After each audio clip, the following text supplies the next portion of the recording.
इस बात की क्या गारंटी है, ऐसा कौन सा उपकरण है इस आईटी सेल के पास जो ये बता दे कि ये जो प्रश्न पत्र है सीन होने के बाद कितनी जगह शेयर किया गया है?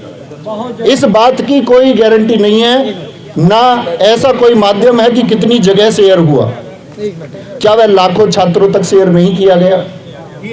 क्या 18 की सेकंड शिफ्ट का पेपर पाने वाले छात्र जो 145 क्वेश्चन कर जाते हैं, क्या उन छात्रों की संख्या 60,244 से ज्यादा नहीं हो सकती? हो सकती है।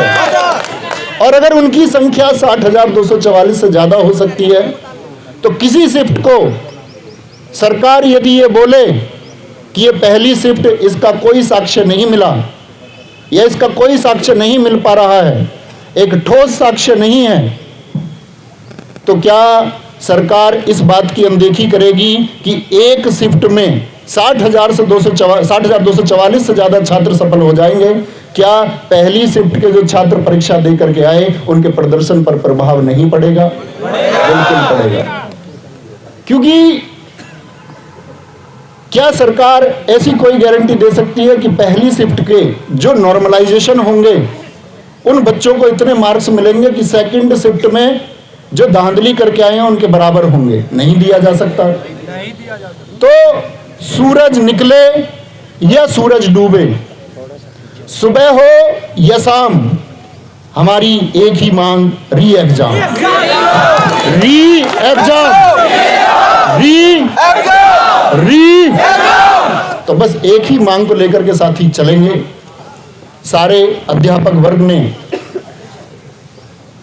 पहले बहुत सारे आंदोलन चले होंगे, बहुत सारे आंदोलनों में अध्यापक वर्ग एक साथ हुआ है। इस बार भी आप देख पा रहे हैं, इस शायद बहुत सारी चीजें गोपनीय होती है, आप सब लोग एक राय बनाते हैं उस गोपनीयता को लेकर के जिसके बारे में आपको कोई वास्तविकता नहीं होती, लेकिन आपकी उस राय का स्वागत है, क्योंकि आपका एक दुख है, आपका एक दर्द है, और एक दुख और दर्द के लिए छात्र एक नेतृत्व चाहता है। और इस पूरे अध्यापक वर्ग का मैं फिर से आभार करूंगा विवेक सर का, उन्होंने अपनी जान जोखिम में रख के इस मांग को आपके लिए उठाया है।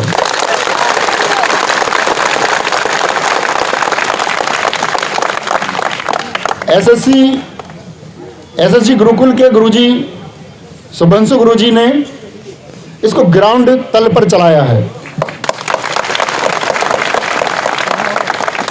मारूफ सर सुपर क्लाइमैक्स एकेडमी इसके लिए जितने छात्रों को जोड़ने का प्रयास कर रहे हैं, उनकी मेहनत आज आप रंग देखेंगे कि उनकी मेहनत से यहाँ कितने छात्र जुड़ते हैं। टारगेट विद आलोक।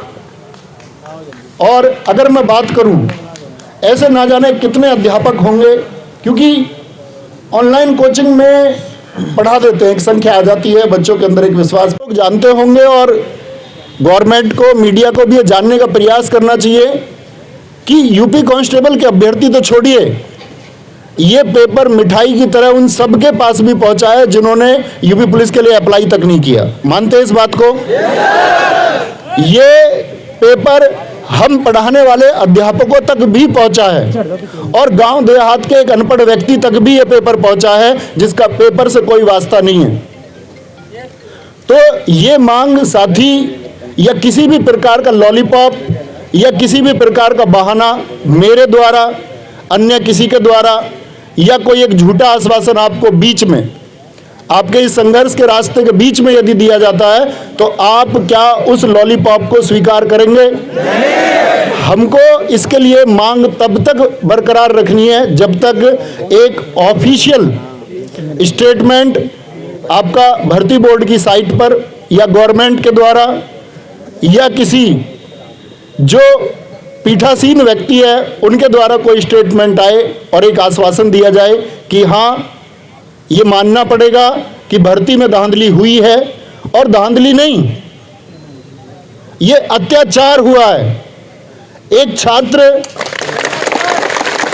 जिसके सपने हैं, हर अध्यापक वर्ग जिसके सपने हैं, किसी भी अध्यापक का भविष्य भी और मैं उन सारे साथियों से भी आह्वान करूंगा जो यहाँ मौजूद नहीं है, साथी अध्यापक, हम सबका भविष्य इन बच्चों के भविष्य से सीधा प्रत्यक्ष रूप से जुड़ा होता है। बच्चे जितना ज़्यादा कामयाब होंगे, अध्यापक उतना ज़्यादा कामयाब होगा। बच्चे कामयाब नहीं होंगे, अध्यापक कामयाब नहीं होंगे। तो आप सब प्लीज इन बच्चों के जो आंसू हैं, जो इनका दर्द है, जो सपने इन्होंने देखे, कोई धनाढ्य व्यक्ति यूपी पुलिस कांस्टेबल में भर्ती होने का सपना नहीं देख सकता। सरकार जानती है, हर एक शिक्षित वर्ग का व्यक्ति जानता है।